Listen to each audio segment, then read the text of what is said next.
Hey there, fellow hunters. Welcome back to playthrough of Bloodborne.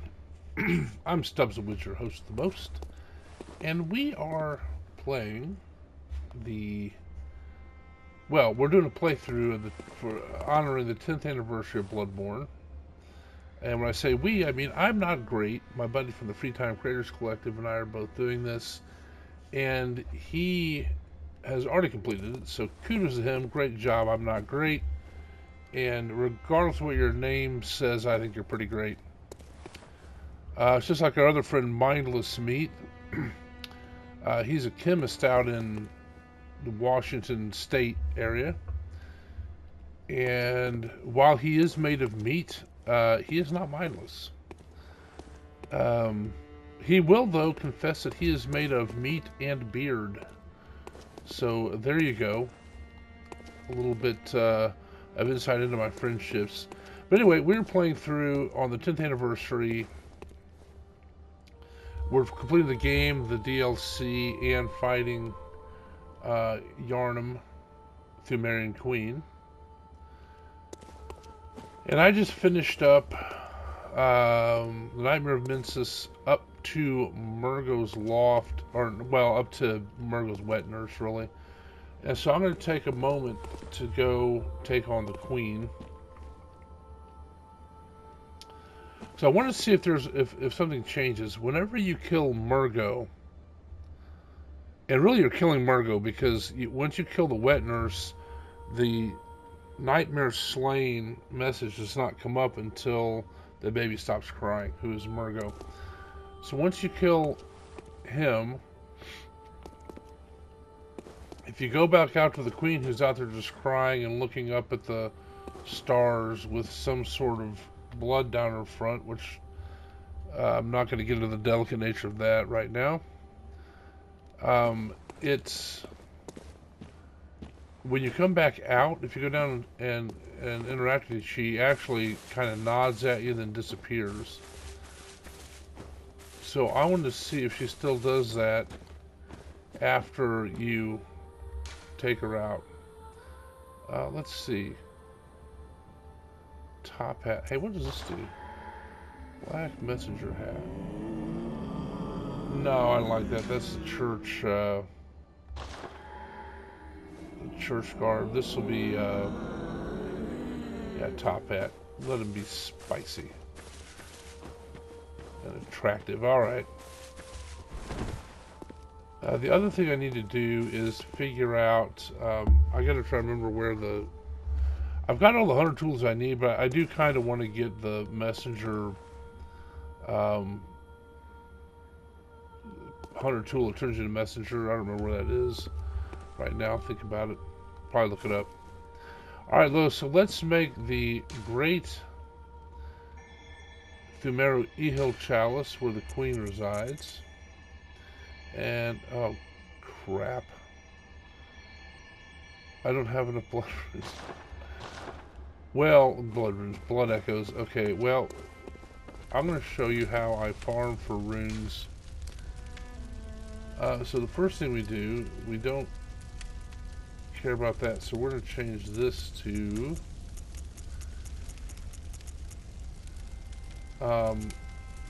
Big Moon. We're going to change this to Medium Moon. And we're going to change this to Small Moon. So this video, rather than it being about me starting to take on the Thumerian Hill, I'm going to show you how to do a farming run, or how I do it. So, real quickly, I can't remember if I mentioned or not, but this is an Arcane build. Notice my Arcane's at 99. Strength, Skill, and Blood Tinge have stayed where they started, and so that's how it's a pure Arcane build in terms of those four attributes that scale with weapons. And then it's not pure, and then I updated Vitality and Endurance. So I think any other points I get, I'm going to be buying stuff, or maybe getting it into putting it into endurance or something. Okay, I'm going to change this back. I had my frenzy stuff on because I had to take on Winter Lanterns. Which actually I found out, I mean, I think there's the scariest enemy in the game.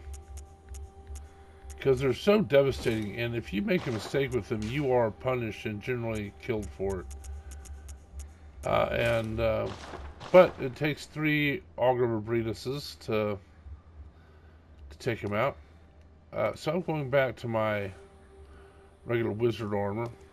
If I didn't have the cauliflower head, you would see it had the wizard hat. And I have to say, I'm not great put on this armor in his playthrough, and I was just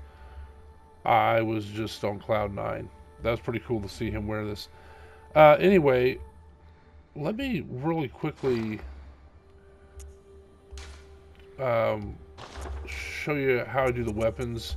So the idea behind the weapons is you take them from physical damage to either elemental or arcane. So you have a bolt saw cleaver, a fiery saw spear, and you have this one is kept physical, which I'll tell you about in a second. And then the cause parasite is pure arcane. Now, don't let the 60 fool you. That is, well, when you have the milkweed rune on, it gives you a huge multiplier. Okay, and I kept this one physical because visceral attacks are governed by your thrust more so than anything. So it's physical. I mean, it's your attack rating, but whatever thrust you have is a vast multiplier. And I'm actually, since this is turning into a run of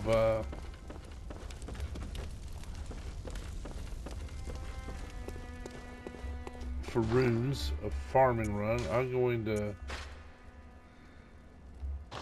wait. No, I have these backwards now.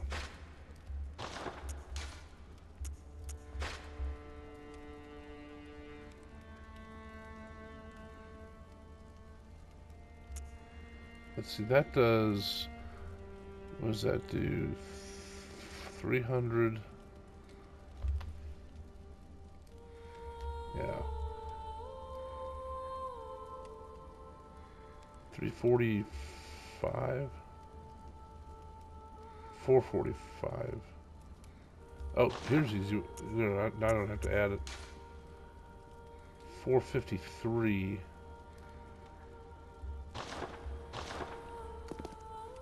Okay, so here's how I do the farming run. I go to the witch's abode. Now, as I showed you, I put all the moon runes on, which will increase the amount of blood echoes found.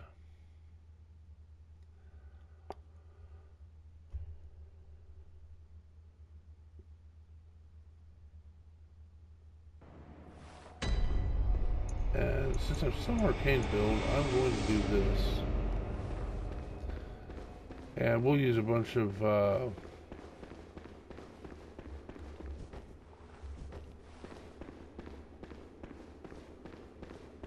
spells to start hitting this.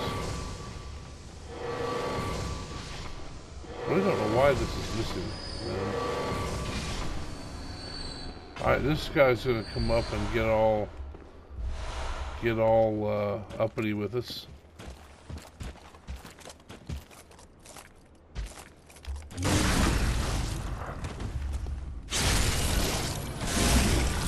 Actually, the best, so that gave me 4785, so that's pretty good.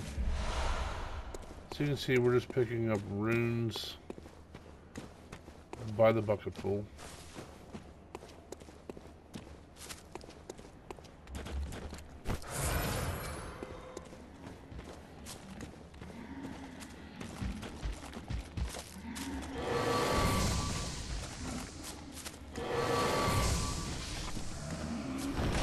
$987. What if I get more blood runes by I do this one. course I did. I don't really know why I did that. And so you can continue on up here if you like. But what I usually do on my farming run is to go this way. We gotta take out this chick. I think she said farewell.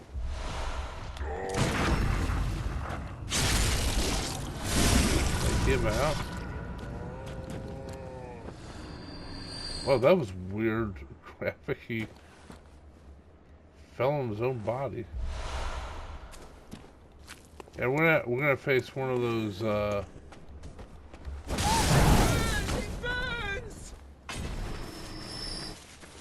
one of those Nikan poops is gonna come to life down there.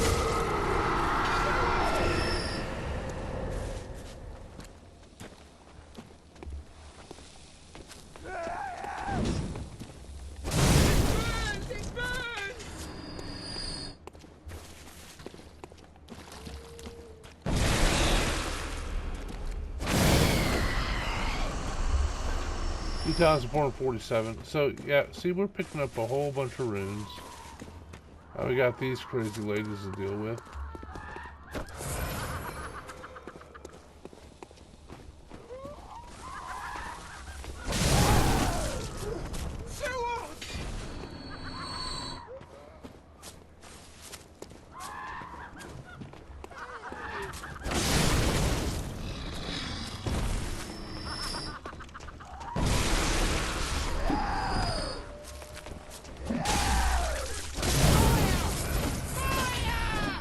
I forgot that I don't have my rune session anymore. That I'll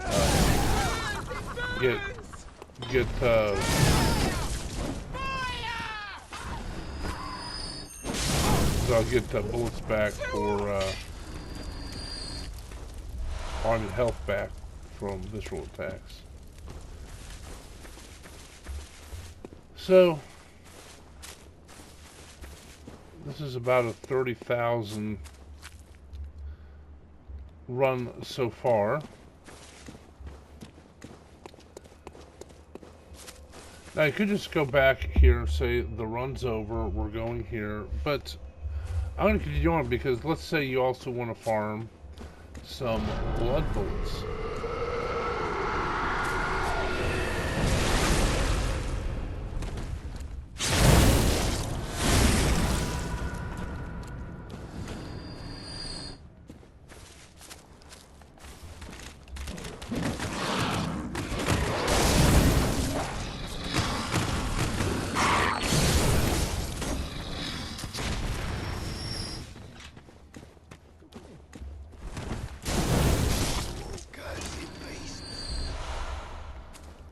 And this is a great place to farm blood bullets.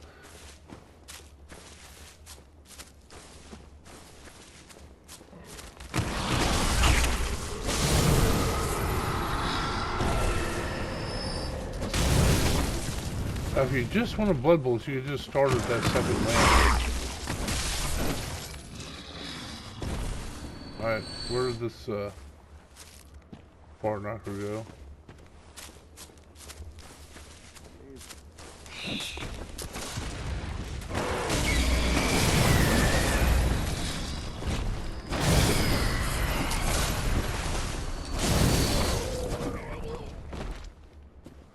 I probably did that in a very inefficient way, but oh well.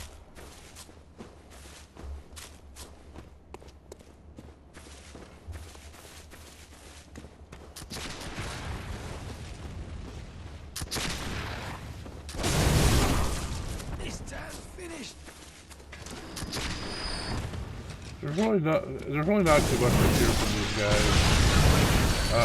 You should fear it from the fire thing. This guy's after me.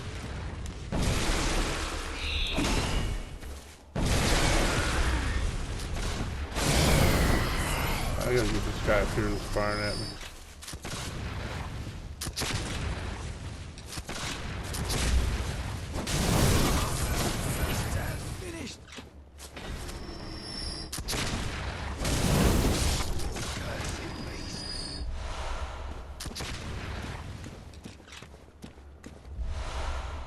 Alright, well, we're getting a bunch of blood bullets and some good runes.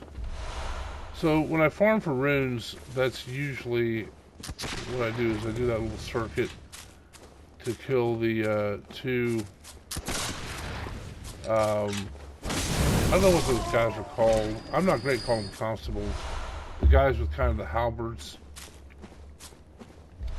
or giant axes and a lot of armor. Alright, hey, you know what? Let's try,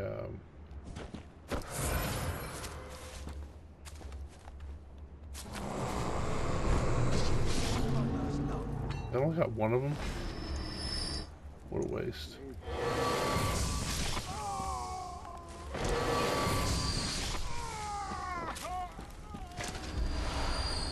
Alright, there we go. So that's the farming run.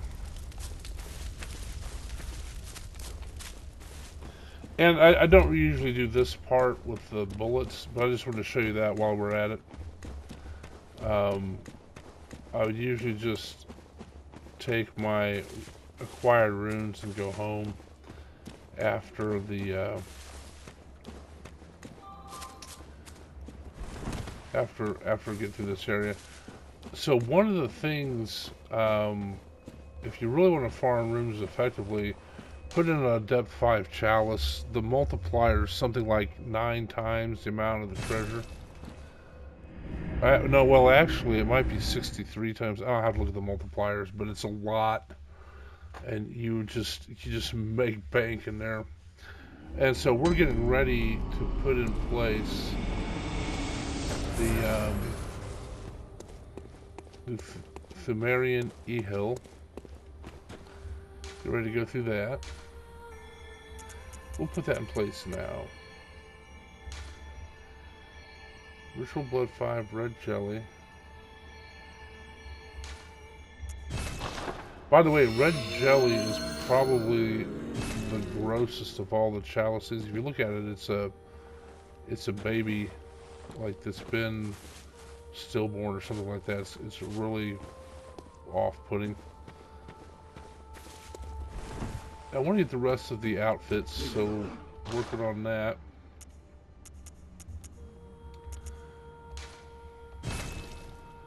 I suspect by the time we finish the first 566, we get another.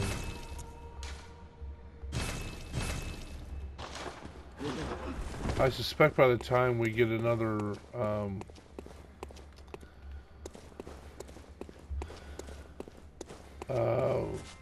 well, get through, I should say, part of the E-Hill, I'm going to be awash in runes to buy the rest of the stuff with. Alright, we're going to end it here. I'm going to go ahead and change my stuff up. While I do that, let me bring before you the Free Time Creators Collective. We are a group of content creators that are we're a close-knit community. And we're all about encouraging the all encouraging each other. We go watch each other's videos and you know, like them and subscribe to channels and all that stuff. And it's nice to have a positive community. I just did it again. The encouraging, it encourages you, and you know, you develop friends there. Interesting dynamic that you develop friends there. Like, for instance, I'm not great, I'll bring up where it's almost like you could walk through the door or something. You know, it's an interesting phenomenon that we have with the internet and outreach. I mean, he's in Texas, I'm in Indiana. You know, Mindless Meats in Washington, as I mentioned, and you know, you feel like, hey, you could just come walk through the door. We could go out for a meal or something like that. You know, it's pretty interesting. But anyway, come out and visit us. Be nice. That's the only rule. I'll put a link to the Discord. If it's not there, if the link doesn't make it there by the time you look at this, just go to Discord and search for Free Time Creators Collective. You'll find us out there, and you'll find I'm Not Great. You'll find me. I'm Stubbs the Wizard, obviously. You'll find Plumberry Delicious. You'll find Mindless Meat. All sorts of great people out there. Holly's Adventures, Irish Sinofers, Big Baby J, K-Dog's Kennel, Belmont Bruno, all sorts. Danny Shades Gaming, that's another one of us out there. So pay us a visit, just be kind, that's it. And as this video, I'd appreciate a like and subscribe to the channel. Leave me comments, I will answer all of them. Look forward to hearing from you, and I appreciate you watching. As long as you keep watching them, I'll keep making them. Thanks.